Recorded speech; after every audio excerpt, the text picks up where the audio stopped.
It's Friday, April 12th, and I'm your host, Paula Hersey. On Barnstable Today, it's a cornucopia of activities for the young and young at heart.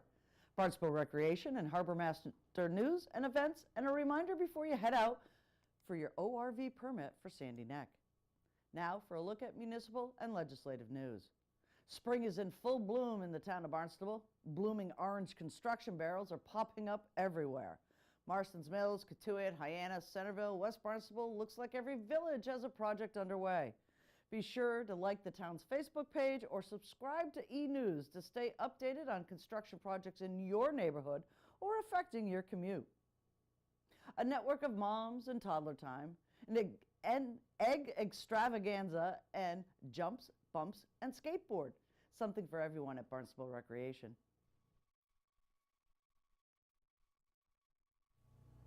From toddler to teenager, Barnstable Recreation has something for everyone. With me today, program coordinator Melanie Mimo. Hi. We're going to talk about Mommy and Me mixers. Yes.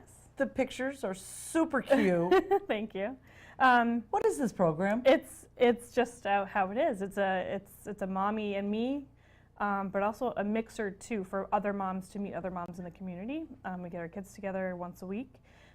It's a grant-funded program, so totally free of cost to attend. Sometimes, it's a couple dollars here and there, but it's a great time to get out before nap time, lunchtime, get the sillies out, just have a good time. Get the sillies out. So tell us a little bit about the program. Are there scheduled activities for this? Yes, usually every week I have something planned, whether it's an arts and crafts project or just like a small, simple activity for the kids to do, engage them in something.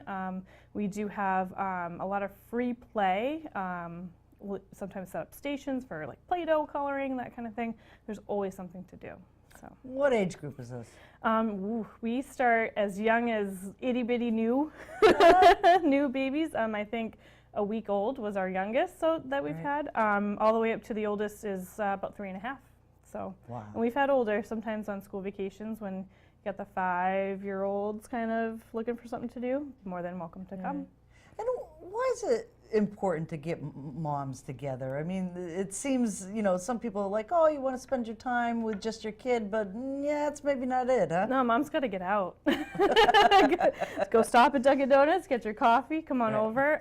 It's just a great place for moms to sort of interact and ask each other's, questions and, hey, so my kid's teething, what did you do? Or, hey, my kid liked mashed potatoes, or he didn't like his green beans, like what did you do? So it's just a great chance for moms to sort of bounce ideas off each other and just sort of find like your mom squad. Your mom squad, I love that. So Mommy Mixers, where are they held? At the West Barnstable Centerville Rec.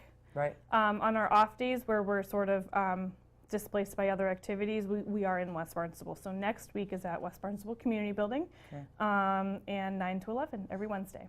9 to 11 every Wednesday. And how do they get more information on this? We do have our own Facebook page, which is separate from the Recreation and HYCC page. It's called the Barnstable Rec Mommy Mixer. Oh, they excellent. Search for that. Search for that. And get out of the house and get some energy burned off that toddler. Absolutely. Talking about burning off some energy, egg hunt coming up. Yes, our Easter egg extravaganza is coming up April 20th. From 11 to 1 at the Barnstable Intermediate School in the cafeteria.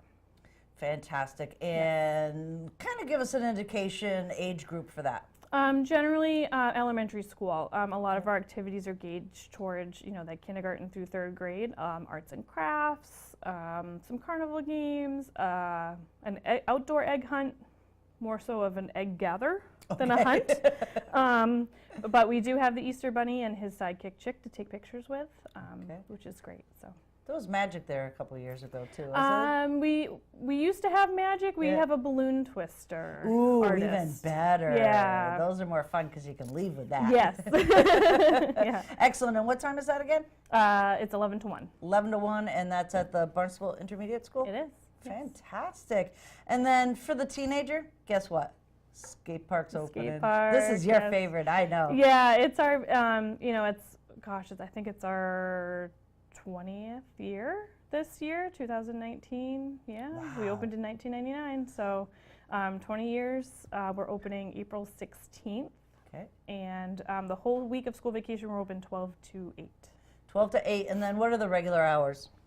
During the school year, so the rule of thumb is if school is in session, they're open 3 to 8, and any day that there's no school, 12 to 8. Okay, And excellent. closed Mondays. Closed on Mondays. yeah. And what about helmets? Helmets are definitely required. Right. If you don't have one, or you have one that might not fit, we do rent them for $1. Okay, and this is located in the kind of like the backyard of HYCC. Yeah. And BMX bikes are also there too, right? Yes, we have skateboard, BMX, inline, which is kind of a novelty. Sometimes they come out, and scooter. Scooter's really big right now. Scooters are really big, Yeah. and they do all sorts of different tricks with them too. Oh yeah, huh? definitely. Excellent. So if you got a toddler, mommy and me, Yep. right, on Wednesdays, and you definitely got to do the egg hunt. Oh yeah. Or gather. The gather, yes. The extravaganza. And then as a preteen or a tween, you've got the skate park ready to open. Yep. Fantastic. Yeah. Thanks, Melanie. Thank you. Over 100 lifeguards are needed each season to make sure the beaches of Barnstable are safe. How do you get to be a lifeguard and try out for Barnstable's best? You know how spring has sprung on Cape Cod? All the events with Barnstable Recreation. With me today, Tim McGrath.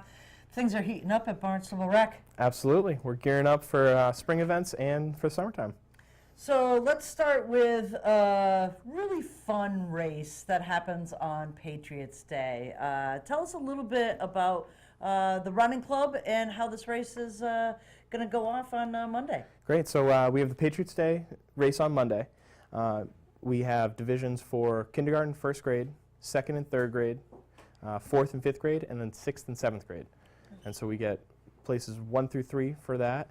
They all get trophies, and every participant gets a medal. Excellent. It's kind of like finishing it, like the marathon. Absolutely. And it's on Marathon Monday. Small young children develop a love for running early on? We hope so. I actually have a running program going on right now, which meets on Saturdays. So we practice our running. We just started 2 weeks ago, so we're building up our endurance so that we can do these races. Right. What's some tips for parents if their children want to pick up running? You know, I think the biggest thing is just being active and teaching them the basics of hydration, nutrition, and activity. Right. And there's 2 types of running. There's road race running, and then there's like cross-country running. Is there different things that people should be aware of for those 2? Just safety, you know, that in cross-country you're going to deal with more obstacles, you know, be it routes or things like that. And then obviously running on the road, you have to be careful about cars and traffic. Excellent. Or they could come and sign up for your class. Absolutely. We meet at Barnstable High School. Excellent. And looking forward to summer, there's been a shortage of lifeguards over the years here on Cape Cod.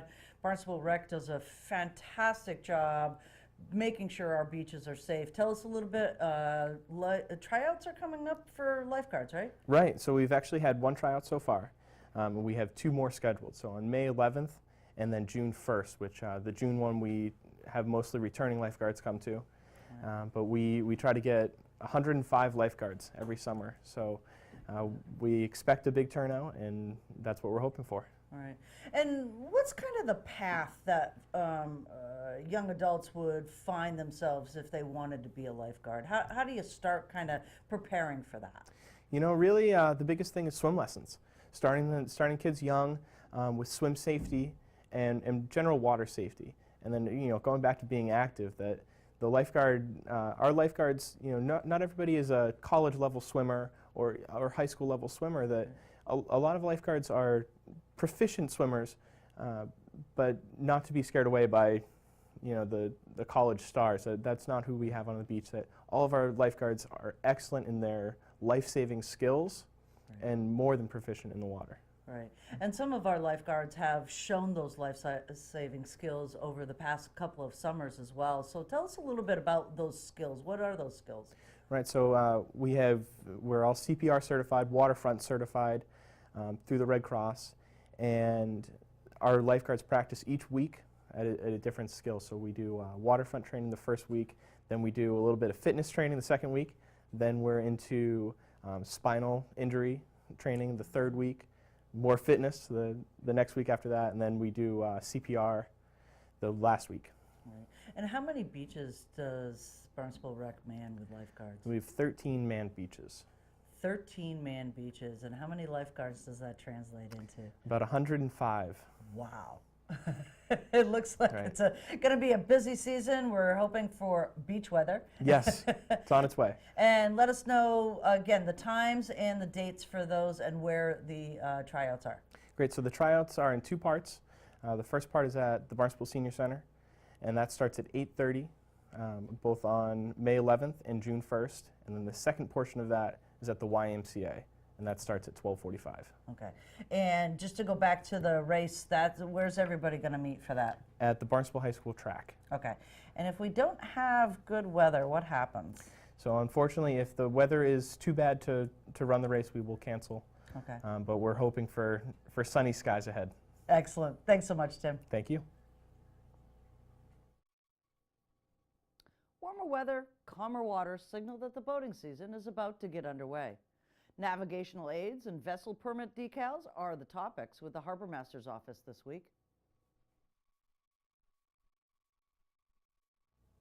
With temperatures warming up, it's boating season. Well, almost. I think maybe another couple of weeks. But with me today, Jared Smaller, Assistant Harbor Master. We've got lots to talk about today. We do. There's plenty going on. It's springtime. It is. You've been out in the boat? I have. Yeah. Starting to place some of the aids to navigation. Marston's Mills River, North Bay Channel, and West Bay are already in. Okay. And within the next week to 10 days, I should have all the rest of the way out through Katuitt in as well. Wow. So tell us a little bit about that process. You pull them in the fall, you put them back out in the spring. Is that how it goes? Pretty much. There's some maintenance work that goes into them with our new style buoys, the foam, closed cell foam buoys. The work is minimized on the buoy itself because they don't need paint, but they still require scraping and cleaning. I have to stretch all the chain out and check the chain, make sure that there's no wear on those, check the anchors, clean everything up, and then hook them up and drop them in. So red, right, return? Red, right, return. And remember, in 3 bays, everything leads back to the boat yards. Exactly. So talk a little bit about safe navigation in some of these areas. I know that the dredging has happened in the Katuitt area. So talk a little bit about that. Is it different this year? As far as I know, the channel won't be too much different. It'll Okay. be deeper. It was dredged to a depth of, I believe, 7 feet for low tide.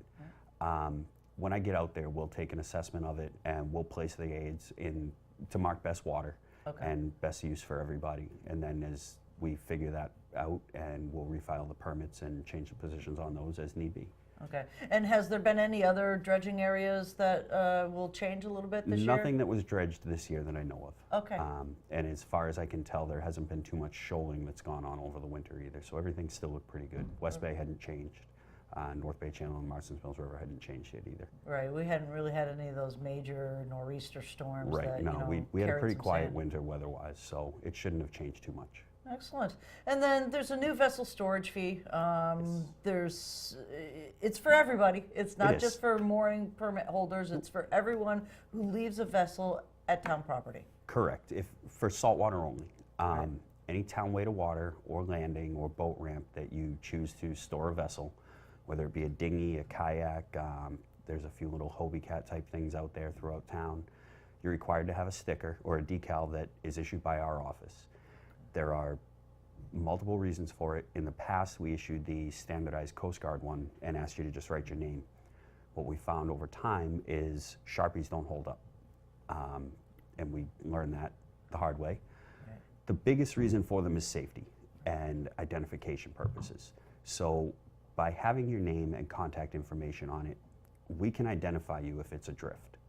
We can make a phone call when we find it and say, okay, somebody is sitting at home and it drifted off of a beach at a high tide, versus what happened 2 years ago in Barnstable Harbor, right about this time of year. The estimated cost was about $75,000 between Coast Guard assets, which were 2 boats and a helicopter, as well as Barnstable Fire Department and our resources for an adrift kayak, no paddle, no nothing, and no identification on it. Come to find out later, it had drifted from the Plymouth area and was recovered, seen by a fisherman and recovered, and nobody was in jeopardy. But it helps us minimize the process to find out if we do need to launch a full-blown search and rescue or if it's just something that went adrift. Right. So that's the primary reason. Right. Are there some secondary reasons to that as well? There are. We can keep track, and if it's over the size limits, which are 12 feet in length and a beam less than 5 feet, we can identify those people and get a phone call in and say, hey, you need to go and remove it before we have to get it. We don't like taking things off of the beach. It's time consuming. We're stuck storing them. We don't want to do that. So those are the biggest reasons, the safety and just the identification. Those are the two primary reasons for it. Right. So the question is, why can't you just build this into the mooring permit?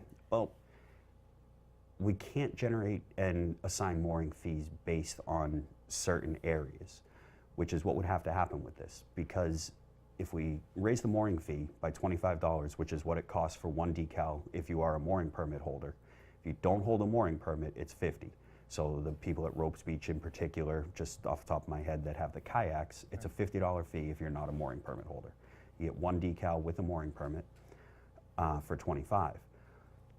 If you take the area like, say, Lewis Bay, that mooring field, where most of the people that use that mooring field and have moorings there are members of Hyannis Yacht Club. So they use the Yacht Club launch. There's also no dinghy storage available there. So we would have to incorporate that fee into their mooring permit as well, and they're paying for a fee that they're not, for a service that they're not using. So if you, and then same goes in Katuitt, there's a fair amount of people over there that use the Katuitt launch that don't have a dinghy. So it can't go into a mooring fee just because everybody can't pay for the usage and fees that some need. Right, right. So. And again, this all comes back to safety. Most people Yes. think that, the rules of the water, well, they're just, we don't really have to pay attention to those, but everything on the water comes back to safety. Absolutely. Just like still right now, life jackets are required to be worn on canoes and kayaks through May 15th. Right. It's another safety thing that everybody tends to forget as the weather starts to get warmer. Remember, the water temperature is still very cold. It's about 40, in the low 40s right now in the Hyannis area. It's about 43 degrees. So fish are going to be coming in soon as things change. The weather's going to get warmer, but still remember life jackets and all of that. And one last thing, if I may, on the dinghy decals or the vessel storage decals, they still need to be removed no later than November 15th. They can't be placed until beginning on April 16th. And the decals expire on November 15th. Okay. And they are available at our office. We have them there. Just come up to the mooring office window, and for $25 if you're a mooring permit holder, and $50 if you're not, you can get a decal, and that lets us put it in the database and identify it. Excellent. And it works well too if you're traveling or if it's found by another town. We've done it where we've called other towns that we've found things and they've had an identification from another town. We've called them and they've run things through the database, and we've been able to get in touch with owners and find out what's going on. Right. So it's not just within the town of Barnstable that the safety aspect happens. It's interagency and from all the surrounding areas. Right. All our waterways. I've had stuff from Plymouth wash up in Barnstable Harbor before, and Hingham, actually. Right. Yeah, those currents are pretty swift Yes, on that area. yes. And all these waterways are connected as well. So Correct. the more that we can make it easier for you folks to do your real job, which is making sure everyone is safe. That's #1 priority. Excellent. Thanks so much, Jared. Thank you for having me. Time to check the garage and shed for that shovel, board, and tow rope. ORV permits are now on sale at Sandy Neck. It looks cold, but summer is coming. We're out here at Sandy Neck with Park Supervisor Donna Bragg. You are ready for summer. I am ready. We're trying to get ready. We will be opening April 1st. The gatehouse hours for the month of April will be 8 a.m. to 3:30 p.m. to sell permits for the ORV beach, and we're anticipating a crowd. Well, you know what? Every year it seems like the word's out that Sandy Neck is the place to be during the summer, though we actually like it in the winter as well. We do, we do, we do. Yeah. So let's talk a little bit about getting prepared to get out there on the neck. There's some things that folks really need to understand before they come for the sticker. Sure. First of all, let me just say that everything we're going to talk about is actually on our website, which is great. So you can see it in black and white, and that way, if people aren't hearing everything we're talking about, they can actually see it. So in order to prepare to get your vehicle ready for sandy neck, you have to have certain pieces of equipment which are required. And I always tell people it's so important that they bring it, because you do not want to have a tow truck have to go out on sandy neck to get you because you didn't bring your board or your strap or whatever, and you get stuck, because that's the whole point of it. So it behooves them to get ready for it. Once you have your equipment, and we will go over what equipment you need, you're going to come to the gatehouse with the equipment in your vehicle. We'll do an inspection, and then you bring in your license and registration. Super important that if it's a leased vehicle, we're going to make a copy of the front page of the lease also. Then some paperwork is all filled out.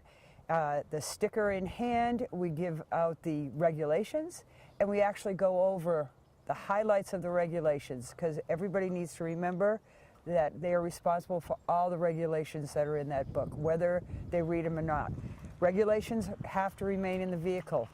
Again, I suggest that they read them before they put them in the glove compartment, because that's an important thing. So they know the more advanced they are with this, the easier it is, and it makes for a smooth sailing and a wonderful summer. Right. And let's just touch on regulations for a second. Regulations are in place for public safety. Yes, They're not there because, geez, somebody decided to do a regulation. Right. It's to make sure that everybody's safe on the beach. That's correct. That's correct. Some of the highlights of the regulations are no alcohol is allowed on sandy neck for obvious reasons. No glass bottles, because it makes beautiful sea glass, but kids are out there and you could step on it and so forth. Where they have to drive is important. Again, safety, we don't want kids running in and out, zigging and zagging, because they can get hurt. Fire regulations, they can't have a huge bonfire. You have to just have a normal sized fire before we'll let everybody know if they're not doing the right thing. Speed limit is super important, because as we get into plover season, which there are some on the beach already, we start to lower the speed limit. In season, it's 5 miles an hour on the beach. And trust me, people call in if somebody's going too fast. So those are the highlights of and airing down number one, because if you don't air all 4 tires down to the minimum of 18 psi, and I always suggest 15, you're going to run into trouble. It's lousy for your engine, and plus you're going to get stuck, and that's a whole world of hurt. We've actually experienced that with one of the Ranger trucks over there. Yeah, and it's not fun. It's not fun. No. And that's why you're carrying a lot of this equipment, is because the sand is soft. Correct. And there are occasions, sometimes, that you're not getting through that sand and you do get stuck. So let's talk a little bit about what equipment is needed for the neck. Sure. A jackboard, very, very important, and we have specific sizes. On the jackboard, it has to be 18 by 18, 3/4 inch plywood or 1/4 inch thick steel. People must understand that the jackboard is to actually place your jack on. Some people try to dig out if they get stuck with the jackboard, and sometimes it's successful, but it is to place your jack on there, because if you're out there with a flat tire and you put your jack in the sand, it's just going to sink and you'll never get your car jacked up. Also need a tow strap, minimum of 15 feet long, and that is for hopefully a friend that comes out, or somebody that's out there, that if you do get stuck, you can hook up the tow strap and get yourself pulled out, again, before you have to call a tow truck. The staff does not pull people out. Tire pressure gauge, some of them are so fancy now. I always suggest getting a manual one anyway, even if you have the digital ones, because if your battery dies, you're not going to know what your tire's at. This way you can check all 4 of your tires to make sure they're properly deflated. The other thing is a shovel. A shovel, and people will bring small shovels, which are legal size, but I always tell them it's like digging sand with a teaspoon. So you want a decent sized shovel because the purpose of that is if you get stuck, the sand will get up underneath the frame of the vehicle, so you kind of have to dig out because your tires will not be touching the ground. So you have to dig out around that. A jack, and the bottle jack is great, or a jack that you're using for your vehicle that comes for your vehicle with your vehicle is fine. But just make sure it's a sturdy jack because again, you're in a little bit extreme conditions. You're not on pavement, you're in the sand. So, and then we provide the rules and regulations and a tide chart. Tide chart is very important. I always suggest to people to go to our website and download our app because that comes with a tide. The tide's on it, and it also gives the current information of what's going on with the beach. Fantastic. We can't wait for summer. We can't wait for summer. It's going to be a great year. Excellent. So stickers are on sale April 1st. Yes. Come get them. It will be busy that day, I'm sure. It's always opening day for Sandy Neck Right. is always one of those ones that people line up at the gatehouse. But you're open basically the rest 7 of the days a weeks. week. 7 days a week. Yep. Excellent. Thanks, Anna. You're welcome.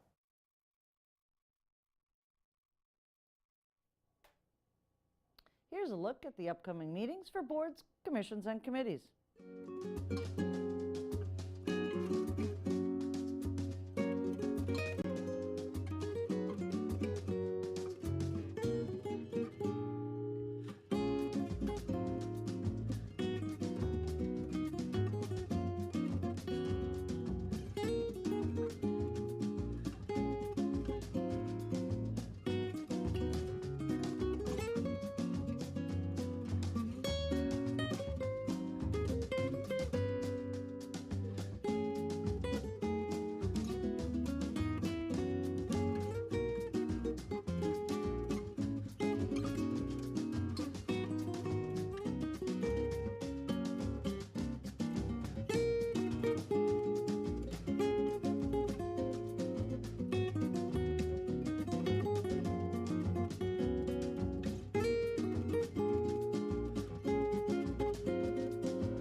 Up next, things to do, places to go, and people to meet. Here is a vacation activity sure to excite the kiddos. Cape Cod Community College Dental Clinic offering free examinations and cleanings for children during the spring break.